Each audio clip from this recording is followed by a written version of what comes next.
Hello दोस्तों, नमस्कार। आज की इस कहानी में आप सभी का स्वागत है। मेरा नाम रोशनी है और मेरी उम्र 23 साल है। मैं एक सुंदर विवाहित जवान महिला हूँ। मेरा फिगर गजब का है। जो भी देखता है वह मेरी ओर देखता ही रह जाता और मेरा रंग दूध की तरह साफ है।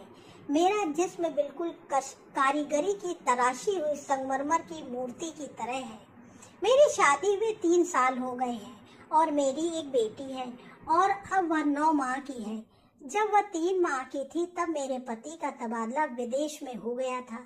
क्योंकि उनका क्षेत्र इंटरनेशनल था, इसलिए वह परिवार को अपने साथ नहीं ले जा सकते थे। उन्हें हर साल 1 माह के लिए भारत आने की इजाजत थी। विदेश जाना उनकी मजबूरी थी, इसीलिए मुझे और 3 माह की बेटी को अकेला छोड़ गए थे। हम अकेले ना रहें, इसलिए मेरे पति ने मेरे नंदोई यानी कि मेरे ननद के पति को हमारे पास रहने के लिए गांव से शहर बुला लिया था। मेरे नंदोई जब हमारे साथ रहने के लिए आए तब उनकी उम्र 45 साल की थी। वह हमसे अलग गांव में रहते थे। मेरी ननद की मृत्यु 2 साल पहले हो गई थी और पिछले 1 साल से ज्यादा वहीं पर गांव में अकेले ही रहते थे। नंदोई जी आर्मी से रिटायर होने के बावजूद वह बहुत फुर्तीले थे। आर्मी के तौर तरीके और तहजीब वह अभी तक नहीं भूले थे। गांव में रहने और खेती बाड़ी करते तथा गांव के शुद्ध वातावरण के कारण उनका शरीर बहुत ही गठीला और सुडौल था। इस आयु में भी वह एकदम 30 साल के जवान लगते थे। पति के जाने के बाद पिछले 7 माह से वह हमारे साथ ही रह रहे थे। पढ़े लिखे होने के कारण उनका उठना बैठना पहनावा भी शहर वासियों जैसा था, इसलिए मेरे साथ घर में बहुत जल्दी एडजस्ट हो गए थे। घर के काम और बेटी की देखभाल में भी मेरा हाथ बटाते थे। मुझे और मेरे पति को वो सब करना बहुत पसंद है और अब मेरे पति को अमेरिका गए हुए लगभग 7 माह हो चुके थे और इन 7 माह में पहले 2 माह तक मुझे एक बार भी क्रिकेट खेलने को नहीं मिला। इसलिए मैं इतनी बेचैन रहती थी और सारा दिन तड़पती रहती थी, पर कोई भरोसे का नजर नहीं आता था।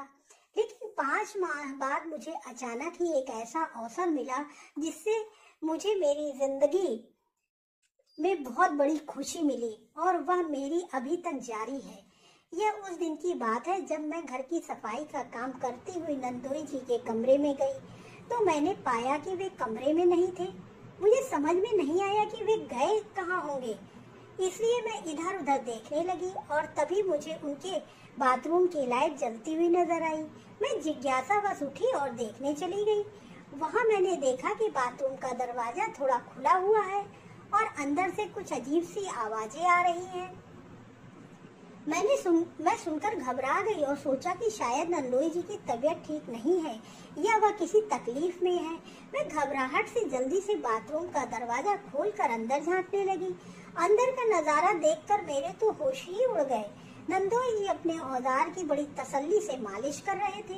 इससे पहले मैं अपने आप को संभालती तभी मैंने देखा कि नंदोई जी जोर जोर से सिसकियां ले रहे थे। ये सब देखकर मेरी नजर में जोर से एक लंबी लंबी सांस निकली, जिससे सुनकर नंदोई जी ने पलट कर देखा और मुझे देखते ही गुस्से से बोले, तुम यहाँ क्या कर रही हो? उनके गुस्से से भरी आवाज सुनकर मैं डर गई और बिना आवाज किए वहाँ से भाग गई। इस घटना के 2 घंटे बाद मैं तो उनके सामने भी नहीं गई, लेकिन दोपहर का खाना बनाने के समय बेटी तंग कर रही थी तो मुझे मजबूर होकर उन्हें उसको देने के लिए जाना पड़ा। तब बिल्कुल नंदोई जी सामान्य तरीके से पेश आए। इससे मेरी जान में जान आई और मैं भी उनके सामने आने जाने लगी तथा सामान्य तरीके से व्यवहार करने लगी। लेकिन उस घटना के बाद अगले दिन भी मैं उस नजारे के बारे में सोचती रही। अगले दिन रात को सोने के समय मेरी बेटी बहुत रोने लगी। जब वह चुप नहीं हुई तो मैं उसे नंदोई जी के कमरे में लेकर गई और उन्हें देकर उनसे चुप कराने का आग्रह किया। नंदोई जी ने गोद में लिया और मुझे तेल लाने को कहा। मैंने उन्हें तेल लाकर दिया तो उन्हें मेरे बेटी के पेट पर तेल मलना शुरू कर दिया। कुछ ही देर में बेटी चुप होकर उनकी गोदी में सो गई। मैं उनको उनके पास छोड़कर अपने कपड़े बदलने चली गई।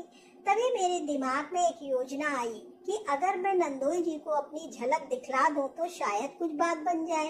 अपने सारे कपड़े चेंज करके अपने लाल रंग का पारदर्शी नाइट सूट गाउन पहना, फिर बेटी को नंदोई जी के कमरे में लेने के लिए गई। नंदोई जी ने मुझे उन कपड़ों में देखा और एकटक देख ही रहे थे।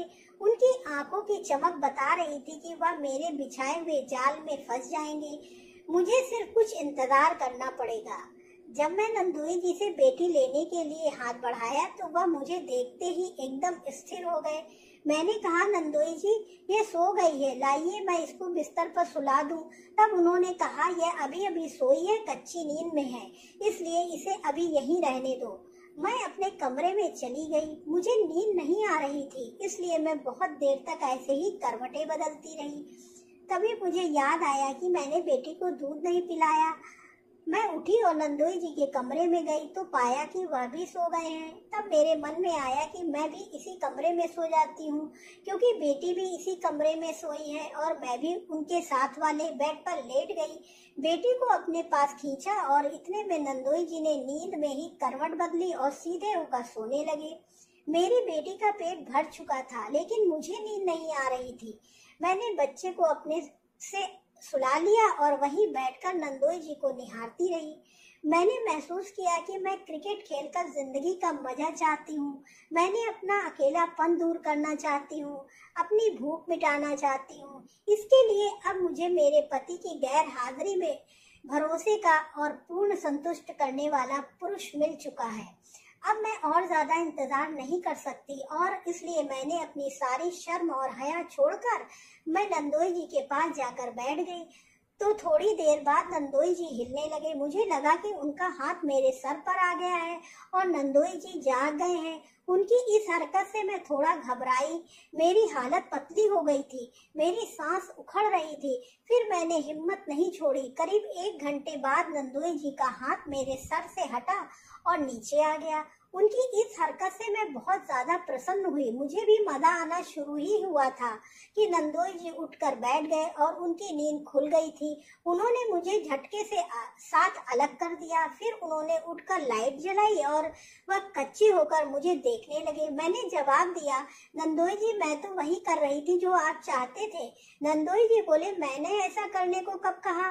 तुझे ऐसा नहीं करना चाहिए था और माफ कर देना चाहिए था। नंदोई जी फिर बोले, मैंने आज तक आपको कोई भी आदेश का इशारा नहीं डाला, तो मुझे कैसे मनाते? मैंने उत्तर दिया, अरे मैं तो नींद में और सपने में था, जिससे ये सब तुम्हारी नंद कर रही थी, इसलिए मैंने ऐसा इशारा किया होगा।